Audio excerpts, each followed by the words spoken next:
An NBA rumor has made the rounds of late, linking Gregg Popovich to the Nets. And GM Sean Marks responded to these rumors saying, quote, "Pop has a job, so I will say that. And obviously, we all know he's an amazing, amazing coach.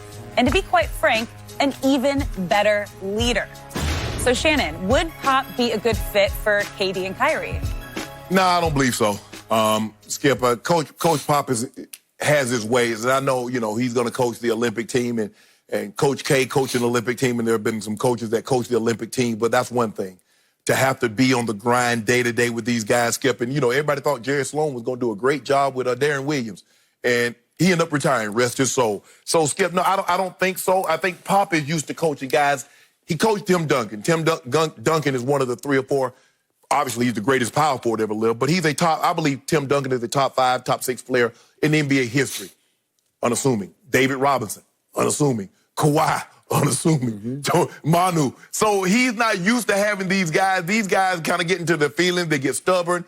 And I don't know. And I just don't see Coach Pop leaving. I can't see Coach Auerbach coaching someone else other than the Celtics. I can't see Coach K. Now that he's with Bennett Duke, Skip, can you imagine Coach K coaching anywhere else for any amount of money? I can't. Same thing I see with Pop. No, but I don't think that'll be a good fit. I think Kyrie and KD probably would be better served if they got someone like a Ty Lue, someone that can manage those guys' egos and because I just don't see Coach Pop as the fit for these two guys. Completely agree. I remind you, Sean Marks is the GM of the Nets, and he played for Coach Popovich and then came up through the Spurs front office and became the #1 assistant to R.C. Buford, who I still consider the best GM in basketball. So I am with you on this count. I believe that Kevin Durant and Kyrie Irving would last about 2 weeks with Gregg Popovich, especially at this stage and age of their careers and his career. Yes. These are 2 of the thinnest-skinned superstars who ever came down the pike. They are also 2 of the most talented players we have ever seen in this league in different ways. They have now united. They have joined forces. So you have 2 of them together, and they love each other. They are besties. But you're going to have to convince both of them, and Gregg Popovich is absolutely their worst-case scenario and maybe their worst nightmare. I just don't think it would begin to work. And I agree with you. Ty Lue is by far the best fit. He's an even better fit than Jacques Vaughn, who's now the interim coach and who Woj said the other day is the odds-on favorite to win the job. And Jacques Vaughn coached for 3 years as head coach in Orlando, and he's 58 and 158. I'm just not sure you could sell that going forward to KD and Kyrie. Sean Marks said the first 2 people he's going to talk to is... you got to, You better. Yeah. You better. Yeah. So let's look at Gregg Popovich. Obviously, I'm a longtime Spurs fan. I've never been the biggest Gregg Popovich fan. He's the one coach who still gets away with coaching like he's a college coach, the way Coach Izzo does at Michigan State, where you're the king of your kingdom, and you can just say, you can go off on players, and they just accept it because that's just Coach Izzo. That's just the way he is.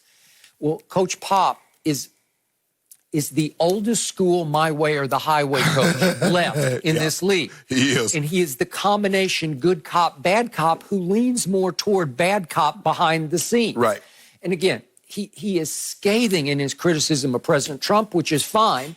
But then he turns right around and he can be scathing in his verbal abuse of the media.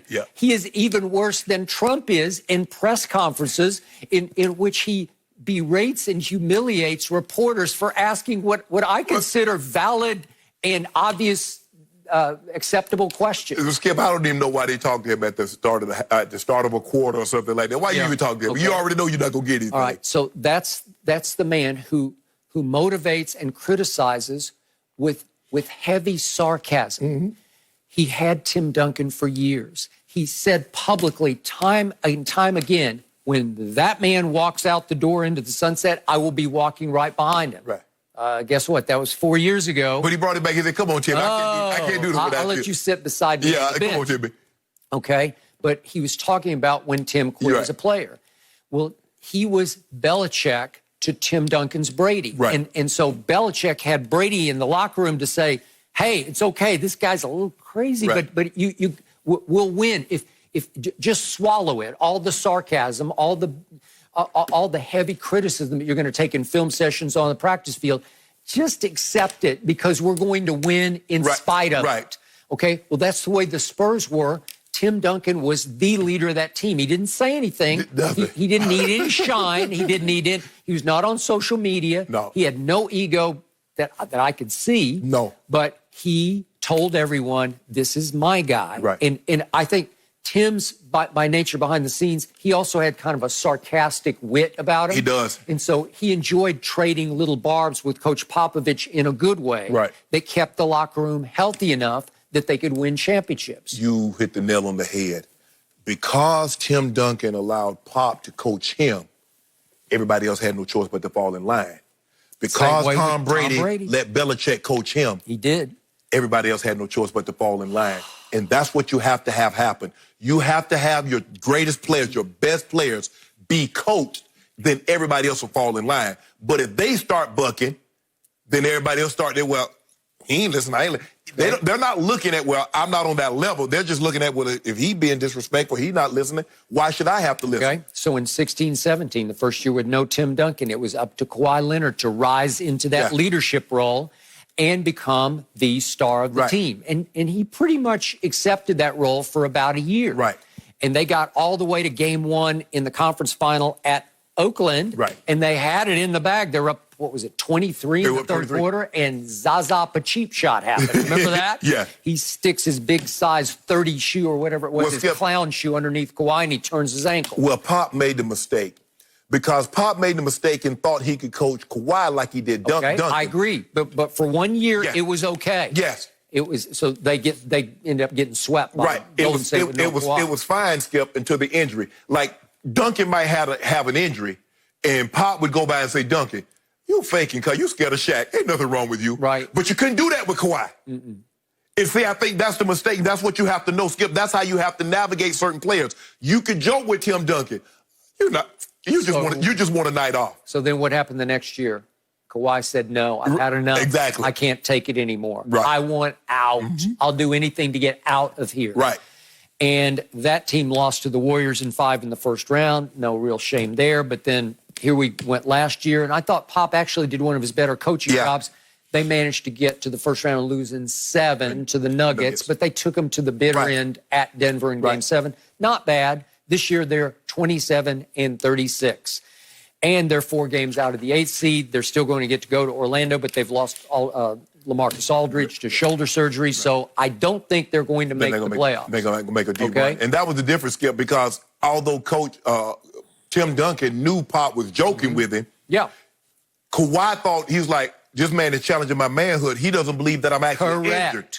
So that's why you have to know who you're dealing with and how to deal with certain guys, and that's the really good coaches. But that's Pop's style. And at 24 years in, as old as he is, can he change that style? 71 years old. Yeah, so do you want to start over in Brooklyn? Because you don't want to just go there for a year or two. When you want to make it 5 years? Right, and the thing is, Kyrie's been nicked a lot. He has. So with that type of sarcasm, oh, you nicked again. How would that play with Kyrie? Hey, Kevin Durant, as much as I love him, he was on Twitter all weekend. Oh, you beefing. Just beefing with everybody, with nobodies, right? Anybody takes a shot, he's going to shoot back. He's going to fire back. Okay, so if Gregg Popovich dared to make some sarcastic comment, you're going to make a shot today again? You know, like something, even in practice, you're going to make a shot? Right. Well, you out again? Yeah. Hey. I guess we got to cancel practice today. KD not playing. Not practicing. There we go. Yep.